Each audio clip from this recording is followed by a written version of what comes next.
आम्ही प्रत्येक नगरसेवकाला जातो हा समस्या घेऊन, तर ते काय म्हणतात की आता आम्ही नगरसेवक पदावर नाहीये, म्हणजे काय लॉकडाऊनच्या मुळे आम्ही महानगरपालिकेचे निरीक्षण झाले नाही मुळे आम्ही पदावर नाहीये, अशा टाळाटाळीची गोष्ट करतात. आणि शेवटी इथे असंख्य अतिक्रमण वाढलेत, जे गुंटेवरी करून जे लोकांनी 5-5, 6-6 मधले बिल्डिंग जे बांधलेत ते थांबले पाहिजे.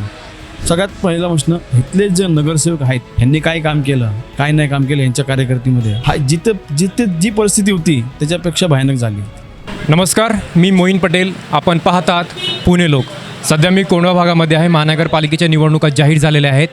माझं नाव हमीद नरसिंगी. काय वाटतं तुम्हाला? तुम्ही कोंढव्यामध्ये किती वर्षापासून राहतात? मी कोंढव्यामध्ये 25 वर्ष झालेत. तुम्ही अनेक महानगरपालिकेच्या निवडणुका वगैरे बघितल्या, अनेक निवडणुका बघितल्या असतील. काय वाटतं तुम्हाला, तुमच्या वार्डामध्ये कोणत्या कोणत्या समस्या आहे आणि जे माजी नगरसेवक होते त्यांनी कामं केलीत? आमच्या वार्डामध्ये पहिली तर ही गोष्ट आहे की इथली ट्रॅफिक, जे लोकांना येण्या जाण्यासाठी जी ट्रॅफिकचा सगळ्यात मोठा प्रश्न तो आहे.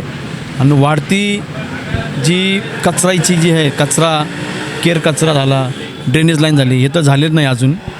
आम्ही प्रत्येक नगरसेवकाला जातो हा समस्या घेऊन, तर ते काय म्हणतात की आता आम्ही नगरसेवक पदावर नाही आहे, म्हणजे काय लॉकडाऊनच्या मुळे आम्ही महानगरपालिकेचे निरीक्षण झाले नाही मुळे आम्ही पदावर नाही आहे, अशा टाळाटाळीची गोष्ट करतात. आणि शेवटी इथे असंख्य अतिक्रमण वाढलेत, जे गुंटेवरी करून जे लोकांनी 5-5, 6-6 मधले बिल्डिंग जे बांधलेत ते थांबले पाहिजे. ते थांबले तर इथलं ट्रॅफिक बरोबर नियंत्रित होईल.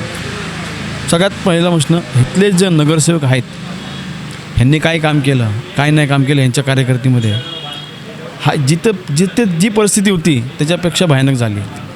आता मला असं वाटतं की तर नवीन संधी मिळाली पाहिजे.